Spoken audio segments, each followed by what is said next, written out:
Hello everyone, আসসালামু আলাইকুম। মেহানি reel blog থেকে অনেক দিন পর চলে আসলাম তোমাদের সাথে। ঈদের যতগুলো ভিডিও করে রেখেছিলাম সব ভিডিওগুলো তোমাদের সাথে আজকে আস্তে আস্তে একটু একটু করে শেয়ার করব। তো এদিকে আমরা তো চাঁদ রাত্রের দিন তো আমরা খেয়ে নিচ্ছি, চটপটি খেয়ে নিয়েছিলাম। আর এটা হচ্ছে ঈদের দিন সকালে। তো আমি একটু একটু ভিডিও করে রেখেছিলাম, সেটা সময় পাইনি তোমাদের সাথে শেয়ার করার জন্য, তাই আজকে আমি সবটা শেয়ার করব। তো এইদিকে সকালবেলা ঘুম থেকে উঠে আমি তো মুরগিগুলো বের করে দিচ্ছিলাম, এই যে। আর এদিকে আমি রান্না বাড়া শুরু করে দিচ্ছি, কারণ তোমাদের ভাইয়া সেমাই খেয়ে তারপরে নামাজ পড়তে যাবে। তো এদিকে ঈদ মানেই কিন্তু আনন্দ। আগে যখন ছোটোবেলা ছিলাম তখন কিন্তু আম্মু রান্নাবাড়া করে তারপর ডাক দিত, তখন উঠতাম ঘুম থেকে। তো সেই জিনিসটা এখন কিন্তু আর নেই, এখন কিন্তু অন্যরকম একটা তো এদিকে আমি হচ্ছে মুরগির মাংসটা ভালো করে মাখিয়ে নিচ্ছি, তারপরে হচ্ছে আমি ভুনা করব ঝাল ঝাল করে। তো এদিকে ঈদের দিন সকালে যেহেতু আমরা কুরবানি দিচ্ছি না, আমার মামারা দিচ্ছে, তো গোস্ত তো কাটতে একটু দেরি হবে। তো তখন আমরা কি খেয়ে থাকবো, এই জন্য আমি সকালে মুরগিটাও ভুনা করে নিব। তো আমাদের বাসায় তো কুরবানি ঈদের দিন খিচুড়ি রান্না করা হয়, মাংস রান্না করা হয়। তো ঈদের দিন এত কাজ করছিলাম যে তোমাদের সাথে আমি ভিডিওগুলো এখন পর্যন্ত শেয়ার করার সময় পাইনি, কারণ ঈদের পরেই চলে গিয়েছিলাম বেড়াতে। তো সেই জন্য আমি মনে করলাম আজকে যেহেতু আমি একটু ফ্রি হয়েছি, আজকে আমার ভিডিওগুলো আমি আমার আপুদের সাথে ছোট ছোট করে দেই। তো আমার ভিডিওটা কিন্তু তোমরা কন্টিনিউ দেখবা, কারণ আমার এই ভিডিওতে আমি ঈদে কী কী আনন্দ করেছি সবগুলোই আছে। আর এদিকে আমি চিকেনগুলো ভালো করে হচ্ছে ভেজে নিচ্ছি। এদিকে সকালবেলা ঘুম থেকে উঠে আগে রান্নার কাজে চলে এসেছি, তারপরে রান্নাবাড়া শেষ করে ঘর গুছাতে যাব, কারণ এখনও আমার বাচ্চা ঘুমাচ্ছে, তার বাবা ঘুমাচ্ছে, তো দুইজনেই ঘুমাচ্ছে, একটু পরে উঠবে। এই জন্য মনে করলাম যে সকাল সকাল ঘুম থেকে উঠে আগে রান্নাটা শেষ করে নেই। আর এই যে এই মশলাটা আমি বিশেষ করে কুরবানির জন্য বানিয়েছি, এর জায়গায় হচ্ছে সব মশলা একসাথে ভেজে তারপর হচ্ছে ব্লেন্ডার করে নিয়েছিলাম। আর মশলাটার স্মেলটা এত সুন্দর, ঘ্রাণ, মনটা ভরে যাচ্ছিল। তো এদিকে কষা কষা করে আমি হচ্ছে আজকে মুরগির মাংসটা রান্না করব, তারপর হচ্ছে সেমাই রান্না করব। এদিকে আমি কিন্তু সেমাই অতটা পছন্দ করি না, যেহেতু সবার বাড়িতেই সেমাই রান্না করা হয়, সেই জন্য কিন্তু আমিও না খেলেও একটু তো রাঁধতেই হয়, এই জন্য রান্না করে নিচ্ছিলাম। আর এদিকে হচ্ছে সকালবেলা ঘুম থেকে উঠে নুডলসটাও রান্না করে নিব। আগে যখন ছোট ছিলাম তখন মা কিন্তু অনেক কিছু রান্না করে খাওয়াতো, ঘুম থেকে উঠতো। যখন ছোটোবেলায় ঈদ হতো শীতকালে, তখন কিন্তু গোসল করতেও অনেকটা হতো, ভালো লাগতো না, যে অনেক শীত লাগছে, গরম পানি করেও কিন্তু আমরা গোসল করেছি। তো এখন কিন্তু শীতকাল না, এখন গরমকালে হচ্ছে ঈদটা হয়। আর এখন যেহেতু বড় হয়ে গিয়েছি, এক বাচ্চার মা হয়ে গিয়েছি, এখন ঈদ মানে হচ্ছে রান্না বাড়া, খাওয়া দাওয়া, এইসব। এই যে ঈদের এত কাজ, কুরবানিতে যাদের বাসায় কুরবানি দেয় তারা তো জানো কত কাজ। তো এইদিকে আমি হচ্ছে সেমাইটা বসিয়ে দিব, এই জন্য দুধ জাল করে নিচ্ছি ভালো করে চিনি দিয়ে। আর দুধটা কিন্তু খাঁটি গরুর দুধ, দেখেই বুঝতে পারছো কালারটা এত সুন্দর লাল হয়ে গিয়েছে, একদম টুকটুকে। ঈদের 2 দিন আগে আমি হচ্ছে দুধটা বাড়ির সাথে আন্টি ছিল, ওই আন্টির কাছ থেকে কিনে রেখেছিলাম। তো এর মধ্যে আমি একটু চিনিও দিয়ে দিলাম, কারণ আমি চিনিটা অত বেশি পছন্দ করি না, সেমাইয়ের মধ্যে একটু কম চিনি খাই আমরা সব কিছুর মধ্যে। আর এই তো এই যে এই সেমাইগুলোই এনেছিল, রঙিন সেমাই, কালারিং। তো এই সেমাইগুলো কিন্তু খেতেও অনেক মজা লেগেছিল। তো এটুকুই রানবো, বেশি সেমাই রানবো না। আর এদিকে ভুনা খিচুড়ি করার জন্য মুগ ডালটা ভেজে নিচ্ছি। আমার কথা বলা যদি ভুল ত্রুটি হয় তাহলে প্লিজ আমাকে সবাই ক্ষমা সুন্দর দৃষ্টিতে দেখবা, কারণ অনেক দিন পর ভিডিও যেহেতু করছি, তো ভিডিওতে একটু ভুল ত্রুটি হতে পারে।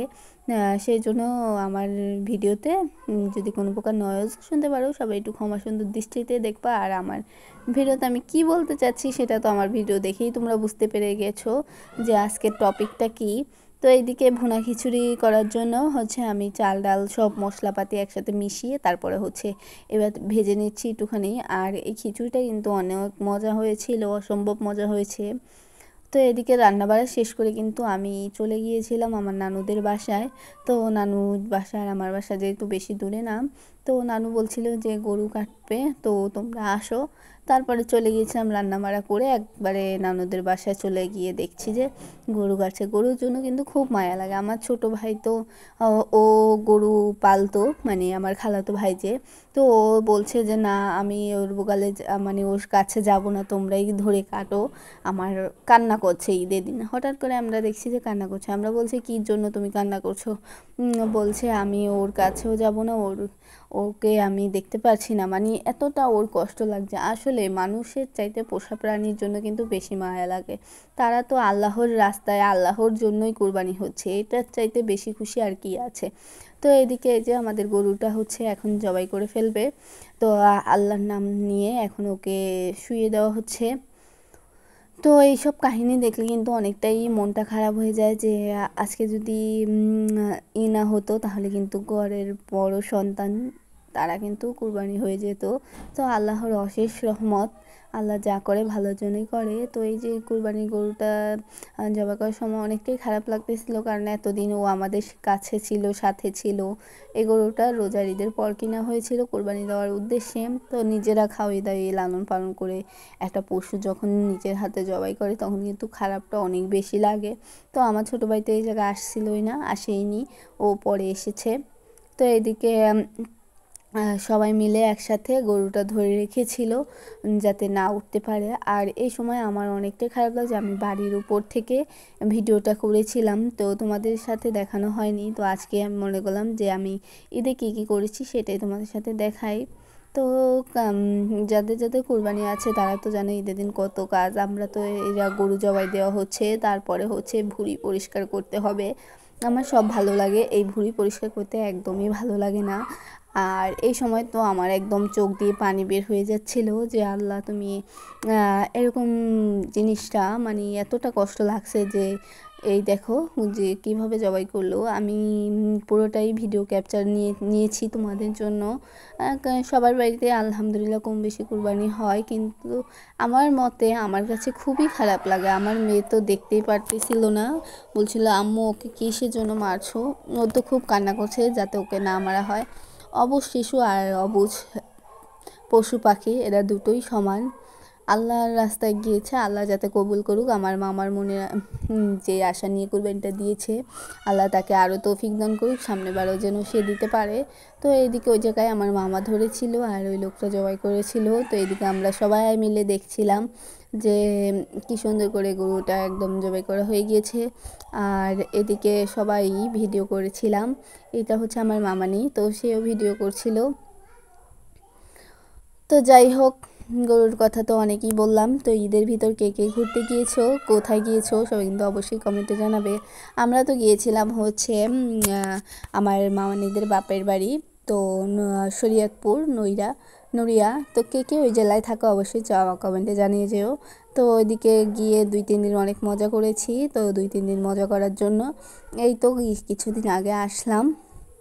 তো ঈদের দিন ঘুরতে না যাওয়ার কারণে ঈদের পরের দিন গেছি বেড়াতে। তো এদিকে সবাই মিলে গোস্ত কাটছে, তো এদিকে আমার ভাইটাও ধরেছিল আর তোমাদের ভাইয়াও গোস্ত কাটছিল। তো এদিকে গোস্ত কাটা শেষ, এখন ওজন দিয়ে ভাগ করা হচ্ছে।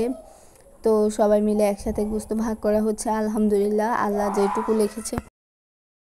তো কুরবানির গোস্ত কিন্তু 3 ভাগ করতে হয়। তো আলহামদুলিল্লাহ আমাদের মামাও 3 ভাগ করে দিয়েছে। একটা হচ্ছে আত্মীয় স্বজনের ভাগ, আর একটা হচ্ছে নিজের ভাগ, আর একটা হচ্ছে গরিব মানুষের ভাগ। তো 3 ভাগে ভাগ করা হয়েছে গোস্তগুলো। তো ওজন করে প্রায় 3 মণ কতটুক যেন গোস্ত হয়েছে। তো মাশাল্লাহ, আল্লাহর রহমত ও বরকত দিয়েছে আমাদের গরুটার ওপর। তো এইদিকে যাই হোক, এখন আমরা হচ্ছে অনেক গোস্ত খেয়েছি। তো ওই ভিডিওগুলো কাজের জন্য নিতে পারিনি, তার কারণ হচ্ছে ভুঁড়ি পরিষ্কার করছিলাম। তারপরে তো এদিকে ভুঁড়িগুলো পরিষ্কার করার জন্য আমি কিন্তু সারাদিন কোনো খেতেও পারিনি, আর হচ্ছে এত কাজ ছিল সেই জন্য আর কোনো কাজ করতে আর ভিডিও টিডিও করতে পারিনি। তো এদিকে দেখতে দেখতে চলে যাচ্ছি আমার মামানিদের বাসায়। তো গ্রামের দৃশ্যটা কিন্তু অপরূপ সুন্দর, এত সুন্দর রাস্তাঘাট, এই যে নদী, এই নদী দিয়ে কিন্তু পার হওয়া যায়। তো মাশাল্লাহ ভালোই লাগতেছিল। তো এদিকে ঘুরতে যাওয়া মানে বেড়াতে যাওয়া মানে খাওয়া দাওয়া প্রচুর এনজয় করা, সবাই একসাথে গিয়েছি, মামারা আন্টিরা সবাই, বোনেরা, তো অনেকটাই ভালো লাগতেছিল। আমিও যেহেতু গ্রামে থাকি তবু এরকম দৃশ্য তো এদিকে পাওয়া যায় না, আর এত বড় নদী, অনেক ভালো লাগতেছিল বিকেলবেলা। এই যে এখন আমরা হচ্ছে ট্রলার পার হতে যাচ্ছি, এটাকে নৌকা বলে না ট্রলার বলে, আমি তো জানি না, মানে এত মানুষের ভিড়, আল্লাহ, অনেক মানুষের ভিড়। এই পার থেকে আমরা ওই পারে চলে যাব।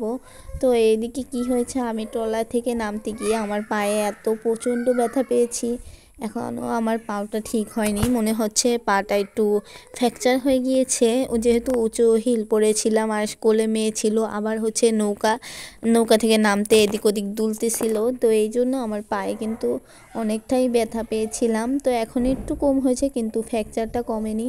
তো এইদিকে হচ্ছে নুডলস রান্না করে দিয়েছে আমার মামানির বাসা থেকে। তো সবাই সকালবেলা নুডলসটা খেয়ে নিচ্ছিলাম গিয়ে, তারপরে হচ্ছে আম কেটে দিয়েছে, আম খেয়েছি। তো আরও তো অনেক কিছু দিয়েছে, এদিকে হচ্ছে গলদা চিংড়ি, নদীর মাছ সব, গরুর মাংস, ইলিশ মাছ, পোলাও, ভাত, তো এইসবই আয়োজন ছিল। তো এদিকে খাওয়া দাওয়া শেষ করে বিকেলবেলা একটু জাম খেতে গিয়েছিলাম। এই গাছের জামটা এত মজা যে বলার বাহিরে, এই যে পড়ে আছে তোমরা দেখেই বুঝতে পারবে, এত মোটা মোটা জাম পড়ে আছে, আর জাম গাছ তলায় তো জাম পড়ে একদম নষ্ট হয়ে গিয়েছে জায়গাটা, এত জাম পড়েছে। তো অনেক জাম খেয়েছি, আলহামদুলিল্লাহ অনেক এনজয় করেছি। এবারে ঘুরতে গিয়ে ইনশাল্লাহ নেক্সটে আরও অনেক জায়গায় যাব ঘুরতে, তখন তোমাদের সাথে নতুন নতুন ভিডিও শেয়ার করব। তো এদিকে জামগুলো দেখে কিন্তু লোভ লেগে যাচ্ছে, এত ভালো লাগছে। তো আল্লাহ হাফিজ, আসসালামু আলাইকুম।